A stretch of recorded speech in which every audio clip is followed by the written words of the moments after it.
Now, we begin. And we'd like to begin with a legend related to the topic. And so we're going to talk about Hiiaka. And so you get an understanding of the setting. Pele, I don't know how much the visitors will know about this, but Pele is the name of the volcano goddess. And by ancient Hawaiian legend, she also had many brothers and sisters who represented the various forces involved, connected to a volcano. And her sisters were Hiiaka, associated with clouds and wind. And her younger sister was her favorite. So all the sisters were called Hiiaka, by the way. That's not unusual in Hawaiian legends. One of the famous people in Hawaii is a shaman figure called Maui, and he had 4 brothers, Maui, Maui, Maui, and Maui. Here it's Hiiaka. So the part of the whole story of Hiiaka that we're going to center on. In this, there was a time when Pele had visited Kauai in spirit and come back and wanted one of her sisters to go bring the physical chief that she liked very much and bring him back. So Hiiaka, the youngest, was chosen for this. The story is not about the whole trip. The story is about a part of the trip when she first started out and was doing her journey up the east coast of this island. So, to begin formally, Ikawa Kahiko, Mamualoa o Kapenakuke, once upon a time, long before Captain Cook, Pele asked her youngest sister, Hiiaka, to go on a journey for her and to bring back a chief of Kauai. But to begin the journey, she had to go through all kinds of dangers that were known to be on the way. And some of those dangers at that time were right on this island. And so Hiiaka knew that she had to go. Now, Hiiaka had powers of her own. She was a goddess, but she didn't think she had enough power to face all the kinds of monsters and things that she might meet. And so she asked her sister, Pele, to give her some kind of power. And Pele gave her a magical object. And the magical object that Pele gave her was a special kind of skirt. We don't know how it worked, we can only imagine. But this skirt had the power to flash out lightning. And real high energy skirt. So that was appropriate. And Pele also gave her a companion. We'll call her Pokua, since she was a helper. And so off they began from the edge of Kilauea Crater. Some of you, if not all of you, have already been to. That's where they began the journey. So as she's walking along with her companion, walking was the only way, there came a time where, as she was heading downhill, a woman came out of the woods who had an offering in her hand that was for Pele. And she thought Hiiaka was Pele because Hiiaka was so beautiful and so powerful and had her own strong charisma. And she wanted to worship Hiiaka. Hiiaka says, no, no, no, no. The offering is for my sister. You must go and give it to her.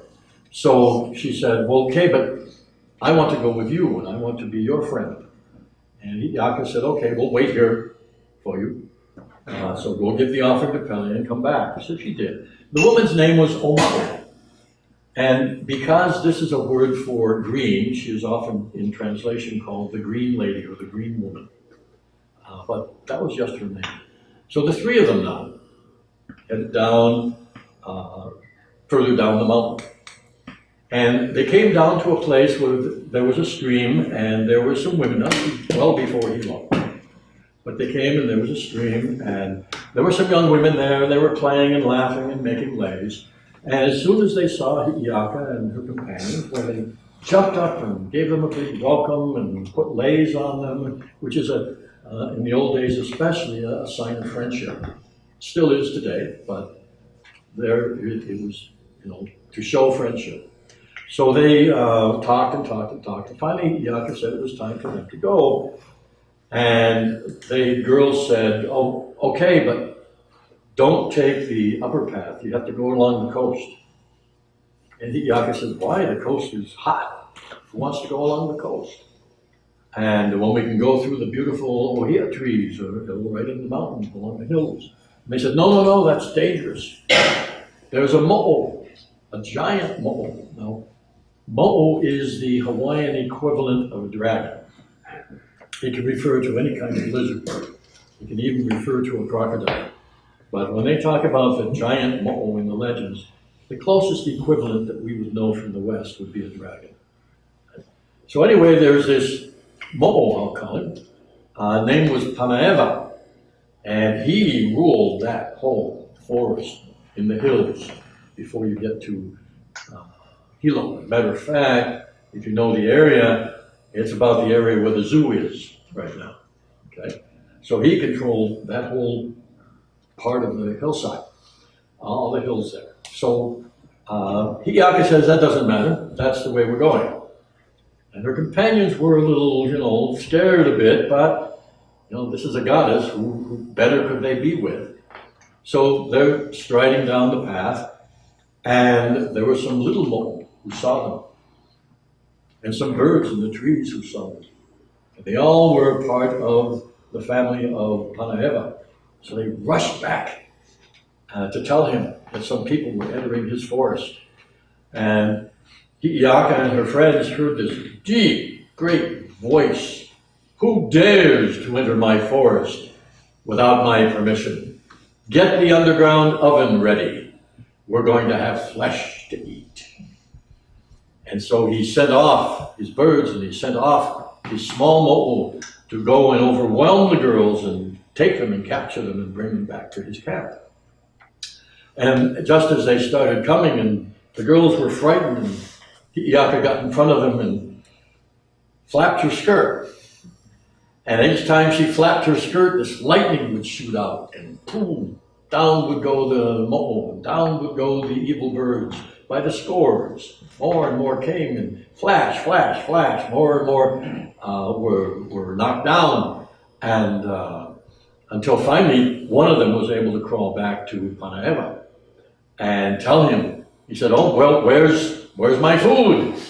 And the mo'o said, "Well, the only thing that's left is mostly dead mo'o out there." And he got really, really angry, and he comes tearing through the forest himself to take these people. And just as he came, and the two girls were lying with their face down on the ground, and Hiiaka just stood up and he said, "This is my forest." And she said, "This forest belongs to no one, and no one has a right to stop us from going along the path." And so he leaped to the attack, and she flashed lightning at him, and they fought with him trying to get her and attacking and lightning, and took most of half a day, until finally he was just totally worn out, and then finally died, and then melted into the land itself. But this is remembered, this great event. That's why the area is still called Panaeva. It's named after this monster that used to live in that whole area. So Pele made the path clear and open for everybody, and continued with her friends down on the way toward Hilo. Now there they had to go down closer to the coast, and so they did, but they came to a river. What we know today is the Wailuku River. So they came to the river, and they met some people who lived on this side of it, and they welcomed them, and they gave them food to eat and comfort. And finally they said, make sure when you go down to the river, you have to bring an offering with you. And Hiiaka said, "An offering? What kind of offering?" "Well, an offering to the gods of the river. The logs that cross the river belong to the gods there. There's two gods, and they must have an offering. What will happen if I don't give an offering?" says Hiiaka. And they said, "Well, if you don't give an offering, they'll turn the logs and dump you into the river and drown you." And Hiiaka said, "No one's going to do that to me, and no one's going to do that to anyone on this island." And so she stomps down there with her friends. And it doesn't seem like the friends did a lot, And what I didn't mention at the beginning is they were very, very important to Hiiaka herself, because she didn't want to go on this whole journey alone. She wanted friends, she wanted companions, she wanted people to sleep in, or people she could talk with. And so I'm cutting out a lot of the different little stuff that they did together as friends. Otherwise, we'd be here for a very long time. But that's why they were with her. So anyway, they get down to the river, and there are the logs, and two voices come from the other side saying, they sounded very deep and scary. And they said, leave your offering and you can cross. And Hiiaka says, I'm leaving no offering and I'm crossing anyway. Today we have all these women heroines that you see in the movies now. She was one of the originals. And so she started going across, and they said, don't do it, we'll get you. And she says, you are not gods. You are just faking. I can hear your voices sounding through the pieces of wood. She says, away with you. And she used her power of clouds to bring clouds over and send rain down and fill the river up and wash over where those two guys were. And they ran and ran and ran. And no one knows where they went because they never came back. And then Hiiaka made that river crossing safe for everybody from then on. So she crosses and goes further up the coast and goes all the way far north. Everything's fine. She has some small adventures, but they don't count much, until she gets to the great valley of white people up on the Hamakua coast. And they wanted to go down and up, because that was a very sacred valley. And so they started over, and as they went down, this whirlwind. Now, there were a lot of different kinds of evil spirits who could take different forms. You got to understand, though, there wasn't anything which personified evil itself. There were just things who acted in evil ways in the old Hawaiian thing. So this was an evil spirit who took the form of a whirlwind. However, the poor thing didn't know who he was dealing with. This is Hiiaka, and wind and clouds are her own powers. And so it tried to attack her and tried to grab her and her friends and lift them and dash them against the cliffs. And Hiiaka called up her own wind and diverted each one of the winds coming from the whirlwind, and made it weaker and weaker and weaker. And then finally, when it was weak enough, she just pushed it out to sea with her own wind and let it dissipate and turn into nothing. And so White People Valley became safe for all the travelers. And this is the kind of thing that Hiiaka did. She did not do it to show her power. She did it to help people. And all the things along this whole journey, all the way there and all the way back, she did these kinds of things to help people. And funny thing is, in doing that, she became more and more powerful. And that's the kind of thing we're going to talk about. Kipiho kika'au, a traditional ending which says, and so goes the story. Now, the topic for today is how to energize your life. Doing some of the things that Hiiaka did, and some other things as well. The thing is about energizing your life. In order to begin, you have to energize yourself. So you have the energy to energize your life. Now I'm going to give you some real basics to begin with. This is stuff that might sound like, well, I know that. But I'm going to remind you anyway, because a lot of people who know what I'm going to say don't do it. So I'm going to give you a few simple things. These are, like I said, the basics. When you feel like your energy is low, when you're feeling kind of tired, you start doing some of the most important things possible for human beings. Now, the most important thing for us as human beings, the thing we can live without the least, is air. Which means breathing is one of the most important things. Now, we all breathe or we wouldn't be here, but so many of us don't breathe enough. or we get into when we're under stress and we're too busy or we're really focused on doing something, we just kind of automatically get into shallow breathing. We forget that our body needs oxygen. Oxygen is energy, or it's converted into energy.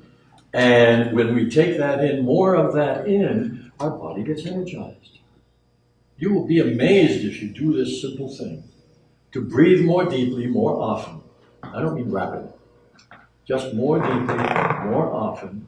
How that by itself can often pick you up, give you more energy, clear your mind, give you the strength and whatever you need to do the tasks ahead of you. Such a simple thing. Now, I'm going to give you, there's a couple special ways of breathing, and I'll just mention them that increase your energy even more. One of them we can call hold for 4. And all this means is, when you take a deep breath, hold it for a count of 4. Doesn't matter, don't worry about how long that 4 count has to be. Just hold it for a count of 4. Something happens to your physiology when you do that. Holding your breath at the top, at the inhale, causes a better mixture of the carbon dioxide and the oxygen, which actually helps get more blood from your lungs into the blood cells. And a lot of people don't know this. The yogis learned about this many, many ages ago, but they never explained it. So what happens is, if you want to energize even more, deep breath, hold for a count of 4, and then just let the exhale go. Doesn't matter if you do it through your nose or your mouth. Doesn't matter, you don't have to hold the count out at the exhale for this purpose. But that's one really nice energizing breath. And another one is one that we call pico pico. There's a whole big long story behind that, but basically the simple process is when you inhale, put your attention on the crown of your head. When you exhale, put your attention on your navel. Now what happens, you may not know this, but when you're normally breathing, every time you do a breath cycle, there's a wave of energy goes through your body. It's a contraction, expansion of your cells, your esophagus, your stomach, and everything does that when you breathe. That's physiology. But what's happening is that's a wave. And waves have energy. So when you're doing this kind of attention breathing, inhale here, exhale, not inhale here, but inhale with attention here, exhale with attention here, then it makes that wave more regular and you get more energy from it. And it has a double effect of calming you down and giving you more energy at the same time. Okay, that's one part of the basics. The next thing we need most as humans is water. So I'll make this one really simple for you. If you feel tired and if the breath doesn't do it, drink a glass of water. It helps get rid of aches and pains. It's good to do first thing in the morning, and it is amazingly energizing. I'm going to get some deeper stuff, but these are basics. Simple glass of water. Get a little more technical here. This sounds technical, but isn't really. What I mean by that is, eating is the next most important thing we have to do. And so when you get tired, and the glass of water isn't quite enough, or the breathing doesn't quite do it, eat a very small snack. Now, when I say that, that's what I mean by tough. Okay? Sometimes it's hard to eat a very small snack, okay? But it doesn't take much. Half a dozen nuts, okay? 3 potato chips would do it. Okay, I know that's really hard. But if you can find something, here's the thing. I know 3 grapes. All you need is something small, not very much, will really pick up your energy. When you start eating more, then actually what you're doing is you're filling up your body, slowing down to try and digest it, and your energy level seems to go down again. But if you want a quick pickup, a real small snack will do it. And then finally, what we need most as human beings is movement. And so there's two kinds of movement that I'm going to suggest that will really pick you up. Actually, all you need is 30 seconds of vigorous movement. That's all you need for a pickup. One of the ways we do it is something called the shaman bounce, where you stand up on the balls of your feet and you bounce up and down for 30 seconds. You're amazed how that will really pick you up. Sometimes 15 will do it. Another way is any kind of vigorous movement. Since we've got video here, I'll share this one too. I learned this from a Qigong master. And boy, is it powerful. Okay? You stand like this, and you put your hands like this, and for about 30 seconds you do this. And you can start to feel the energy gather around your hands, and it starts to feel like you're pushing to a pillow. Really amazing. The whole body gets charged up. From a very short bit of vigorous movement. You don't have to do a lot. I'm not talking about building muscles here. Just a short amount of vigorous movement will also really pick up your energy. All right, now let's get something mental that will help. I'm going to keep this all really simple, but all of these things are very effective. Keep your focus on what you want and not on what you don't want. Because when you focus on what you don't want, or when you focus on the negative side of things, it stresses your body, shortens your breathing. In other words, you start to breathe shallow, and you go down in your energy level. The simple thing to do is, as quick as you can, shift your focus to something good. And that could be, something pretty, something beautiful, something delicious, something nice, anything. Sometimes we have to think of a negative thing in order to do something about it. Okay, that happens. But then as soon as you can, focus not on the problem, but on solutions. Or on something else which is good. And that'll help pick up your energy again. Because our mental focus is what can lift us up or bring us down. It's another one thing. Very simple and yet very powerful. Now we're going to get to the deep stuff. Some people would call this esoteric, but that's what Huna means, and that's what we're teaching. But it isn't really that far up. But I'll here teach it to you anyway. What I'm suggesting here is that instead of just breathing, you breathe energy. Now, what does that mean? Everything has energy. You might think of it as an energy field, or everything is radiating energy, some things more than others. The sun is radiating energy. Crystals radiate energy. Some trees do very strongly. Plants do. Flowers. There are a lot of things. So what I'm suggesting is you think of these things and you think of their energy and you imagine that that's what you're breathing. It's really amazing the effects of this. So if you see some beautiful trees that, you're really struck by them, you notice them, it's because they have a lot of energy. Imagine breathing the energy that they're putting out. Breathe the energy of crystals, like I said. Breathe the energy of mountains. Breathe the energy of a fire. Breathe the energy of the sun, the stars. Breathe the energy of all kinds of stuff, even colors. You feel like red energy when you look around a room and anybody who's wearing red, just imagine, because that's radiating energy. The only reason you see it is because it's radiating toward you. And so you can pick warm colors, hot colors, cool colors for the kind of energy you want to breathe. Part of it is, I'm going to call it magic, but part of it is the magic of connecting with whatever you put your attention on. And part of it is the magic of including some kind of physical movement, like breathing, to make the effect stronger. That will increase your energy field, and that will increase something that we call charisma, which is your level of energy that helps you influence the world around you. It helps make you better at whatever you do. It gives you strength that doesn't have to come from your muscles. You know, it helps people notice you and when that's useful to do. And it helps them listen to you more when you're trying to explain something. So breathe energy. And it also, by the way, very important, helps get you into the present moment and out of bad memories and future worries. And that's energizing by itself.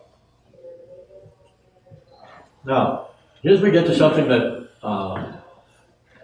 Hiiaka did. And this comes from the Hawaiian word aloha, which means love, but in so many ways that our word love does not include. Because some of the things that are included in aloha are kindness, doing good deeds for others. Now you can make yourself a channel for energy, all kinds of energy, by doing something for someone or something to help them solve their problems or achieve their goals. Some of the most energetic people we have in this community of ours, right here in Volcano, are the people who volunteer for Cooper Center activities. And the energy just keeps flowing, any kind of help. Even if it's something like you have a business and you're selling things, if you put the focus on the service you're providing, rather than making money, I said put the focus on it. You still got to make money, okay? But the main purpose is the service you provide. When you do that, you also serve as a channel for this kind of energy that I'm talking about. And you feel better, and you can do more, and you help other people do more.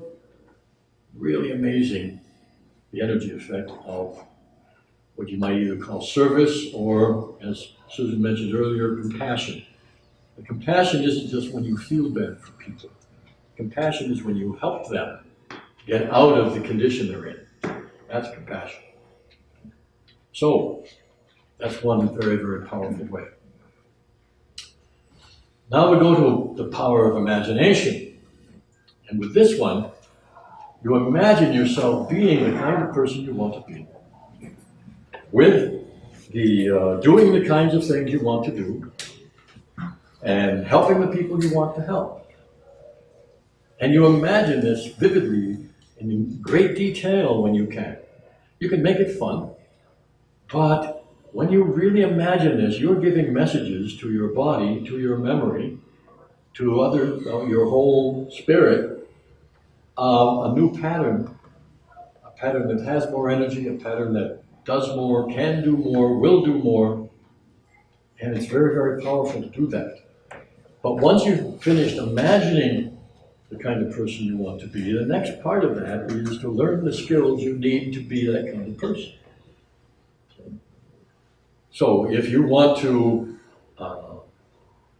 be very, very rich and be able to use your money to help people in so many more ways, then part of the skill is learning how to manage money. If you want to help people with some kind of healing way, then learn some healing skills. There's all kinds available now. And so you're not limited in this kind of thing. But don't only do the imaginings, learn the skills related to that. And then, finally, you energize your life by learning more about life, by learning more about the world around you. Whenever you hear a word, or you hear about a place, or something that's unfamiliar to you, find out about it. The resources that we have for learning today are so awesome, more than we've ever had in the entire history of humanity. You can get so much information, not just from the internet, although that's an incredible one, but the kinds of books and the kinds of stuff that's available, and the people who are willing to give classes and teach things, just amazing today. So learn more. something very interesting happens, and they found this physiologically also. When you keep learning as you get older, you keep increasing nerve connections called dendrites. And this helps your health and your mental health and your physical health as well. Some of the ways they're not sure of, but this is an energetic connection. What happens when you learn things, even apparently unrelated to your work or to your hobbies or to things that you're doing, the more you learn, the more connections are made. And as you make more and more connections, inspirations come when you need them, related to the things that you're most interested in. You don't always know what's going to connect and what's going to create that energetic connection, but it does this. So the idea here is, learn how to do new things, learn about new things. Even if you never master them, or even if you never use them in any kind of a practical way. So remember this finally, we're going to end right here, we'll have some discussion. But the point is this, remember this Hawaiian proverb. You don't have to remember the Hawaiian, I'll give you the translation. But, ina makamaki oe, e huli ikeola. E huli ikeola. It means, if you want to change your life, change your life.